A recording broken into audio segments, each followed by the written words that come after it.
Bu anlatı, Sydney'in bir banliyösünde görünüşte uyumlu ve geniş bir aile olan Lynn ailesinin etrafında dönüyor. Onların hikayesi, Avustralya tarihinin en kötü şöhretli ve en kanlı suçlarından birine dönüşmüştür. Fail, adaletten kaçma konusunda kendine güvenmeye başladıkça soruşturmanın karmaşıklığı ve süresi dikkat çekici bir hale geldi. Titizlikle hazırlanmış ve acımasızca uygulanmış planı neredeyse kusursuzdu. Ancak gözden kaçan küçük bir detay sonunda polisi ihtiyaç duydukları ipucuna götürdü. Açgözlülük, başkalarının başarısına duyulan kıskançlık ve yozlaşmış tutkudan oluşan bir duygu patlamasının bir insanı nasıl deliliğe sürükleyebileceğini, öfkesini çocuklardan bile esirgemeyen korkunç bir figüre nasıl dönüştürebileceğini anlatan ve en iyi örneklerinden olan bu hikayeyi birlikte inceleyelim.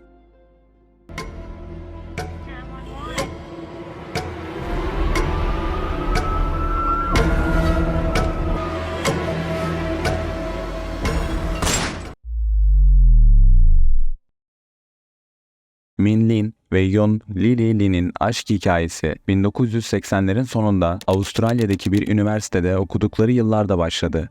Her ikisi de Çin'in yerlisi olan bu çift, yüksek öğrenimlerini sürdürmek için ayrı ayrı göç etmişti. Lily bir değişim programı aracılığıyla, kendisinden 2 yaş büyük olan Min ise lisans derecesini tamamladıktan sonra mesleki staj için ülkede kalmıştır. İkilinin yolları bir üniversite koridorunda kesişti ve birbirlerine ilk görüşte aşık oldular. Ortak kökleri ve hayalleri paylaşan ikili kendilerini yabancı bir ülkede yabancı gibi hissetmiş, ancak Avustralya'da yeni bir hayata başlama arzuları onları birleştirmiştir.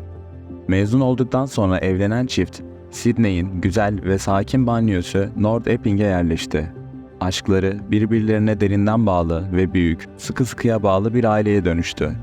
Ağustos 1994'te ilk çocukları, çoğunlukla göbek adı olan Brenda'yı kullanan Jean Brenda Lynn adında bir kız çocuğu dünyaya geldi.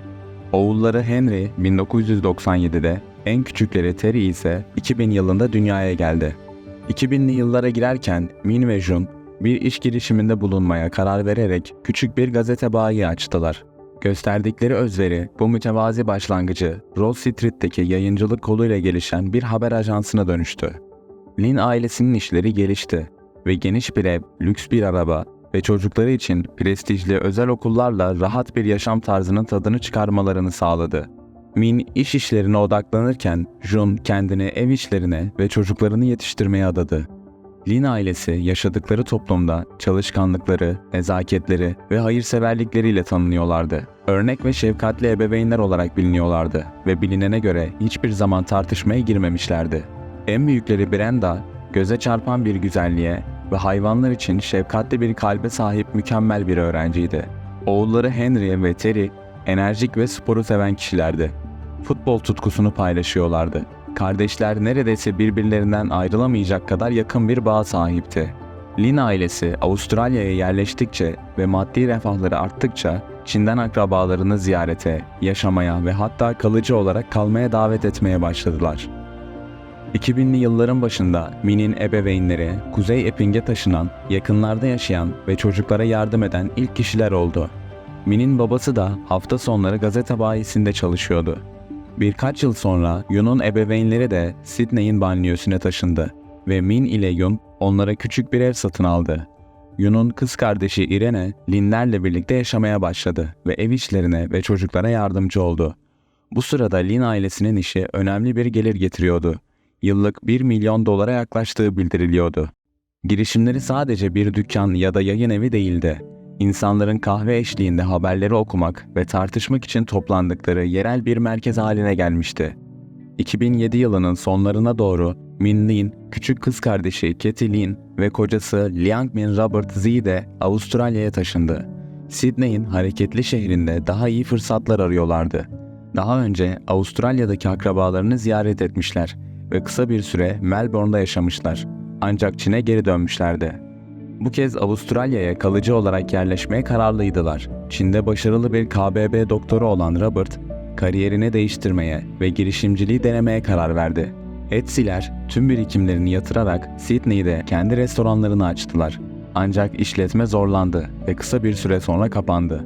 Daha sonraki kafe ya da büfe açma girişimleri de başarısız oldu. İş zekası ve finansal yönetim becerilerinden yoksun olan Robert, yeni girişimlerinde zorlandı. Sonunda Robert ve Katie, Kuzey Epping'e, ailelerine daha yakın bir yere taşındılar. Katie iş buldu, ancak Robert kendini keşfetme aşamasında kaldı. Gelecekteki yolundan emin değildi.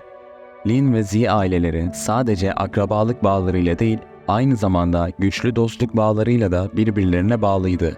Birbirlerini neredeyse her gün görüyor, sürekli iletişim halinde kalıyor ve sık sık aile yemekleri için bir araya geliyorlardı. Son buluşmaları 17 Temmuz 2009 Cuma akşamı Katie ve Min'in ebeveynlerinin evinde gerçekleşti. Onlardan habersiz bu onların son buluşması olacaktı. Lynn ailesinin evi korkunç bir katliama sahne olmuştu. 18 Temmuz sabahı Lynn ailesinin dükkanı beklenmedik bir şekilde kapalı kaldı ve düzenli müşterilerini oldukça şaşırttı. Yıllardır haftanın 7 günü faaliyet gösteren dükkanın kapısında herhangi bir uyarı ya da ilan bulunmamasına rağmen dükkanın açılacağına dair hiçbir işaret yoktu. Bu olağan dışı durum müşteriler ve komşu dükkan sahipleri arasında endişeye yol açtı. İçlerinden biri Min'e ulaşmak için birkaç başarısız girişimden sonra durum hakkında bilgi almak için kız kardeşi Katie'yi aradı. Katie, abisinin önceden ayarlama yapmadan dükkanı bir günlüğüne bile kapatmadığını, genellikle babalarının ya da kayınpederlerinin onun yerine baktığını bildiği için hem şaşırmış hem de telaşlanmıştı. Önce Min'i, sonra da karısı Yoğun'u aramaya denedi. Ama sonuç alamadı. Ev telefonlarına yaptığı aramalar da cevapsız kalmıştı. Endişelenen Katie ve kocası Robert, her şeyin yolunda olduğundan emin olmak için Min'in evini ziyaret etmeye karar verdi. Sabah 9 sularında eve vardıklarında aileye ait arabanın garaj yolunda olduğunu fark ettiler ve ön kapının kilitli olmadığını, ancak ev sahiplerinden bir iz olmadığını gördüler. Evin içi ürkütücü bir şekilde sessizdi ve aile üyelerine yapılan çağrılar cevapsız kaldı. Ev rahatsız edilmemiş görünüyordu ve zorla girildiğine dair hiçbir iz yoktu. Katie tekrar kardeşine seslenerek ikinci kata çıktı. Min ve Yun, Lee'nin yatak odasının kapısını açtığında şok ve dehşet içinde çığlık attı ve önündeki korkunç manzara karşısında sendeleyerek geri döndü. Oda tamamen kana bulanmış, yerler, duvarlar, tavan, mobilyalar ve perdeler kanla kaplanmıştı. 43 yaşındaki Yun Lee'nin cansız bedeni tanınmayacak şekilde parçalanmış olarak yatağın yanında yatıyordu. Yun'un kız kardeşi 39 yaşındaki Irene'nin uyuduğu bitişik odada da manzara aynı derece korkunçtu. Irene yatağında ölü yatıyordu. Yüzü kanlar içindeydi. Çocukların yatak odalarında 12 yaşındaki Henry ve 9 yaşındaki Terry de vahşice dövülerek öldürülmüştü ve cesetleri odanın farklı köşelerinde yatıyordu. 15 yaşındaki kızları Brenda neyse ki önceki gün bir okul gezisine gitmiş ve trajik gece boyunca evde bulunmamıştı. Evin reisi, Min Lee'nin cesedinin hiçbir yerde bulunamaması, onun hayatta olabileceğine, muhtemelen yaralanmış, rehin alınmış ya da kaçmış olabileceğine dair zayıf bir umut doğurdu. Katie hemen acil servisi aradı. Ancak şoktan dolayı o kadar histerikti ki olanları anlatmakta zorlandı. Telefonda çığlık çığlığa ağlıyor, sağlık görevlilerinin bir an önce gelmesi ve kurtarabildikleri herkesi kurtarmaya çalışmaları için yalvarıyordu. Katie'nin 911 acil servisi ile olan konuşmaları şu şekilde. Hello, I need an ambulance to 55A Boundary Road. What Epping suburb? North? So it's 55A Boundary Road, Epping North, and it's a house? Yeah, What's the problem? the house, What's wrong? yeah. Hello? What's wrong? What's wrong? I'm not sure someone, I think I'm not sure. You need to tell me why you need an ambulance. What's wrong? Yeah, I think someone died. I'm not sure. Why do you think someone's dying? I don't know. You need to tell me something. You're asking for an ambulance, but why? Yeah, I also need a place, please. Yeah, why? What's wrong? Please. What is wrong? Don't scream. Just answer my question. Yeah, I need it because I'm supposed to be killed. I'm Is not someone sure. bleeding? Is someone unconscious? I think so they died. Why? Why? I'm not sure, but maybe someone killed my brother's family. No. Why do you think that? I need someone to come quick. We are coming. You need to stop screaming and tell me what the problem is. Someone killed my brother's family. Why do you think that? Yeah, because I went to his house and I knocked the door and the door is just closed. I opened it. And then up the stairs, find my brother. I couldn't find him. I'm not sure. Where's your brother? Are they on the ground? No, they're the bedroom. They're all the bedroom. Are they in the house? Is your brother in the house? I'm not sure. We are driving there. Answer my questions, please. Have you found a body? I'm at my brother's home. Have you found a body? It's quick. We are driving there. Don't say quick. Tell me what's wrong. Have you seen your brother? I'm not sure. No, it's yes or no. Can you see him? No. Is he in the house? Can you see their bodies?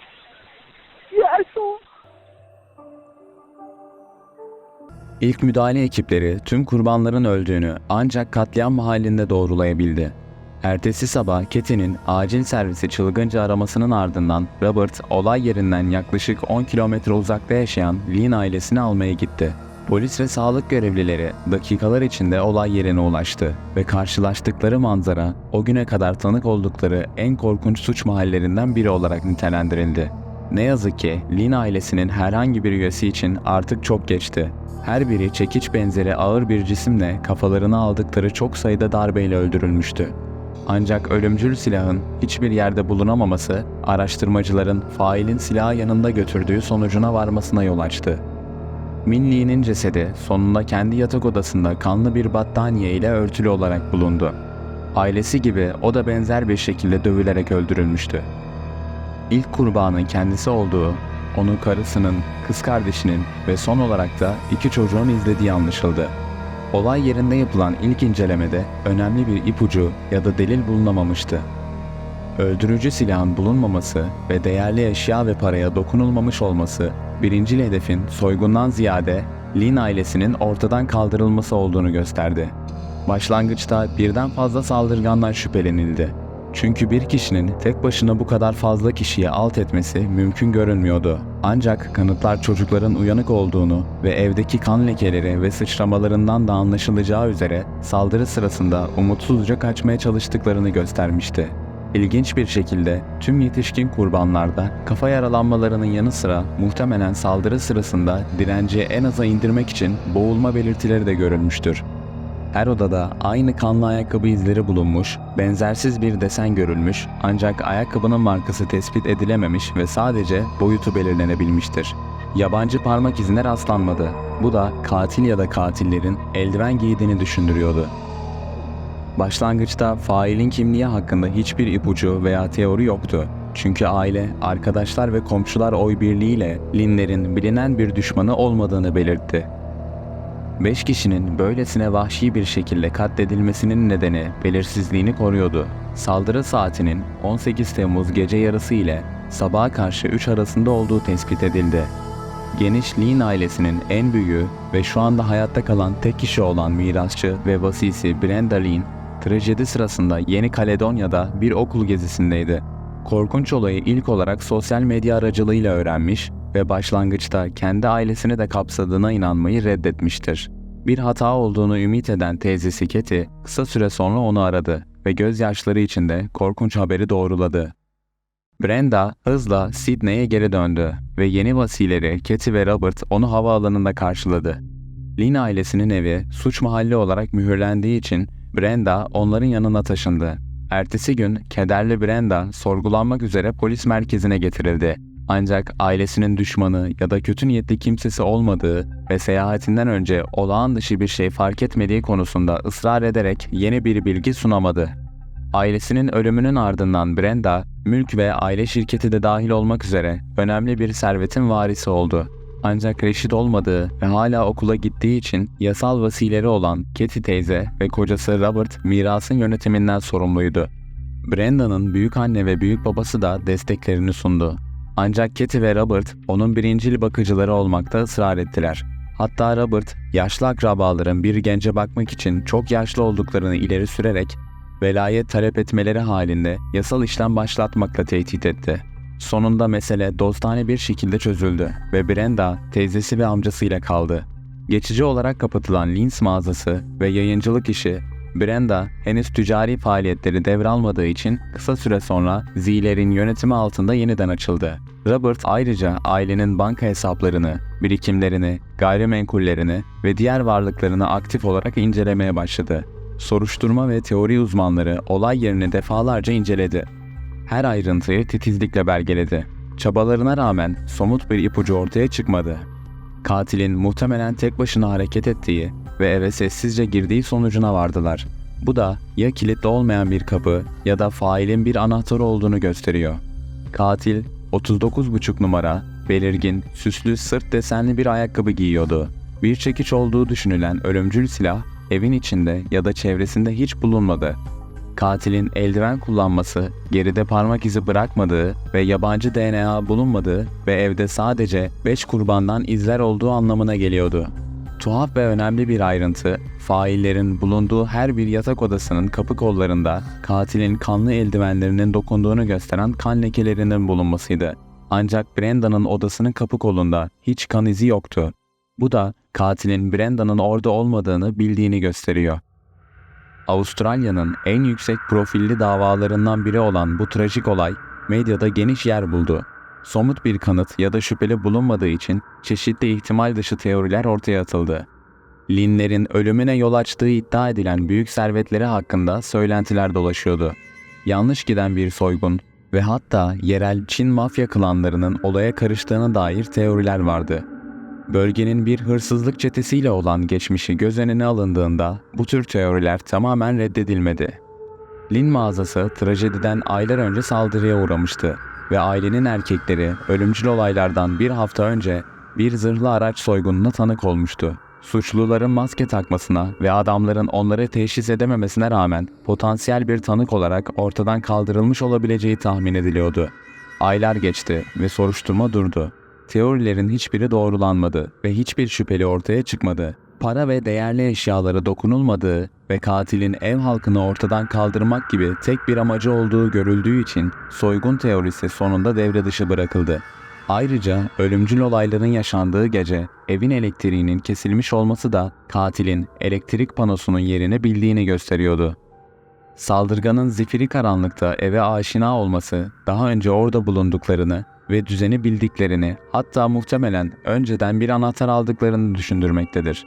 Dedektiflere göre bu davada gözden kaçan çok önemli bir ipucu vardı ve bu ipucu davanın devamını bir ip söküğü gibi beraberinde getirdi. Kafa karıştırıcı bu vakanın detaylarını 100. kez gözden geçirirken bir dedektif, Katie'nin acil durum çağrısını tekrar dinleyerek gözden kaçan herhangi bir ipucu aradı ve şaşırtıcı bir şekilde bu kayıtta önemli bir ipucu bulundu. Kayıtta Katie'nin histerik bir şekilde durumu açıklama çabaları, kelimelerinin birbirine karışması ve ağlama ve hıçkırıklarla bölünmesi yer alıyor. Aramanın sonunda operatör acil servisin yolda olduğunu teyit ettiğinde Katie beklenmedik bir şekilde kocasının adını söyledi ve Kantonca bir şeyler ekleyerek doğrudan ona hitap etti. Bu ayrıntı müfettişlerin ilgisini çekmiş ve onları Katie'nin sözlerini tercüme etmeye sevk etmiştir. Katie'nin kocasına kendisini evde yalnız bırakmaması için yalvardığı ortaya çıktı. Bu önemliydi çünkü Robert polis gelmeden önce Katie'yi tüyler ürpertici suç mahallinde bırakarak Lynn'in ailesini kendi başına almaya karar vermişti. Robert'ın davranışı son derece şüpheli görünüyordu. Evde henüz 5 kişi vahşice katledilmişti ve katil hala içeride saklanıyor olabilirdi. Bu da Katie'yi potansiyel bir hedef haline getiriyordu. Yine de Robert sakin görünüyordu ve sanki karısına kötü bir şey olmayacağını biliyormuş gibi oradan ayrıldı. Verimsiz geçen birkaç ayın ardından polis nihayet birincil ve tek şüphelinin kimliğini belirledi. Robert Desai. Kayınbiraderinin evinin anahtarının kendisinde olduğu ve Min'in trajediden kısa bir süre önce her ihtimale karşı kendisine verdiği ortaya çıktı. İlginçtir ki Robert sorgular sırasında bundan hiç bahsetmemişti ve Katie de kardeşinin kocasına bir anahtar verdiğinden habersizdi. Brenda bu önemli ayrıntıyı bilmeden müfettişlere açıklamıştı. Daha fazla araştırma Robert'ın başarılı bir KBB doktoru olduğu iddiasının sahte olduğunu ortaya çıkardı. Bir tıp diplomasına sahip olmasına rağmen bu alanda hiçbir zaman istikrarlı bir işte çalışmadı. Söylentilere göre Çin'de rüşvet aldığı iddiasıyla suçlandı ve cezalandırılmamak için Avustralya'ya kaçtı.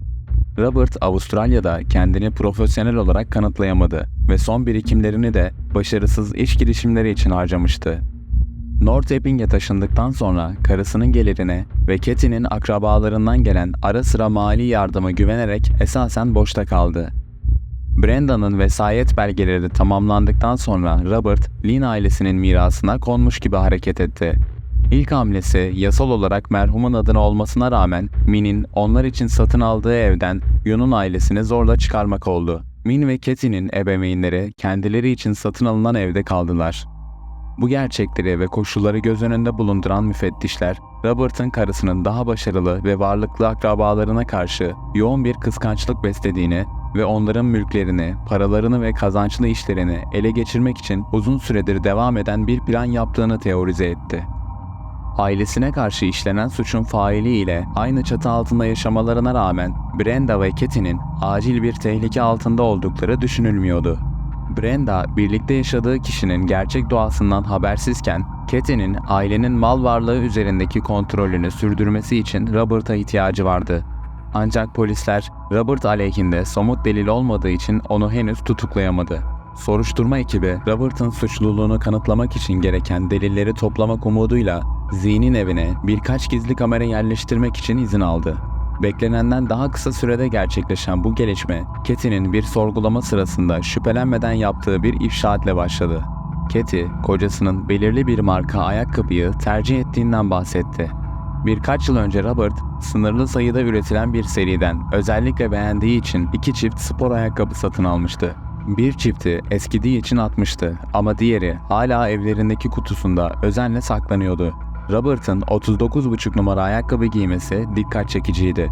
Çünkü bu numara katilin ayakkabı numarasıyla aynıydı. En önemli kanıt, Robert'ın gizli kameralardan birine yakalanması ve söz konusu ayakkabıların kutusunu titizlikle imha etmesiyle ortaya çıktı.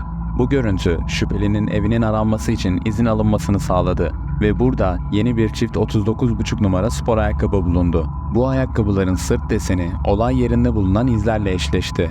Ayrıca garajında kana benzeyen küçük bir leke izi bulundu ve adli tıp analizi bunun gerçekten de Lynn ailesinin 5 kurbanının DNA'sını içeren bir kan lekesi olduğunu doğruladı ve kelimenin tam anlamıyla suç mahalline bağladı. Bu kanıt Robert'ın tutuklanmasına yol açtı ve sonunda polisin harekete geçmek için ihtiyaç duyduğu somut kanıtı sağladı. Mayıs 2011'de trajik olaylardan 2 yıl sonra kanıtlar Robert Z'nin tutuklanmasına yol açtı. Garajında bulunan kanın Lee'nin evinden döndükten sonra ortaya çıktığını iddia ederek olayla bir ilgisi olduğunu şiddetle reddetti. Ayrıca elinde bulunan eşleşen sırt desenlerine sahip spor ayakkabıların önemini reddederek bunların yepyeni olduğunu ve eski çifti hemen attığını iddia etti. 3 yıl boyunca hapishanede yargılanmaya beklerken Robert, bilmeden birkaç muhbirle hücrelerini paylaştı ve muhbirlerle olan sohbetinde suçunu titizlikle planladığını ve izlerini dikkatlice örttüğünü itiraf etti. Öldürücü silahı güvenlik kameraları olmayan uzak bir dükkandan satın aldığını ve uyanıp yokluğunu fark etmesini önlemek için karısını sakinleştirici eklenmiş bir çay ile uyuşturduğunu belirtmiştir. Çekiç, spor ayakkabılar, eldivenler ve giysileri asla bulunamayacakları şekilde ortadan kaldırmıştır. Duruşmada Robert her şeyi inkar etti ve aleyhindeki tek kanıt hücre arkadaşlarının ifadeleri ve daha önce bahsedilen dolaylı kanıtlardı. Sonuç olarak jüri oy birliğiyle bir karara varamadı ve Robert Aralık 2015'te kefaletle serbest bırakıldı. Dava Haziran 2016'da Robert'ın Brenda'ya 13 yaşından beri saplantılı olduğunu itiraf ettiğini iddia eden başka bir muhbirin ifadesiyle yeniden başladı. Bu durum Brenda'nın yeniden sorgulanmasına yol açtı ve Brenda gözyaşları içinde Robert'ın kendileriyle yaşamaya başladıktan kısa bir süre sonra onu cinsel ilişkiye zorladığını itiraf etti. Misillemeden korktuğu için istismar konusunda yıllarca sessiz kalmıştı. Bu söylemler ve diğer kanıtlar göz önüne alındığında Robert Z tüm suçlamalardan suçlu bulundu. Her ölümcül suç için bir tane olmak üzere ve şartlı tahliye imkanı olmaksızın 5 kez müebbet hapis cezası aldı ve sonraki tüm itirazları reddedildi. Bu tarz videoların devamı ve beni desteklemek için yorumlar kısmında düşüncelerinizi benimle paylaşmayı unutmayın.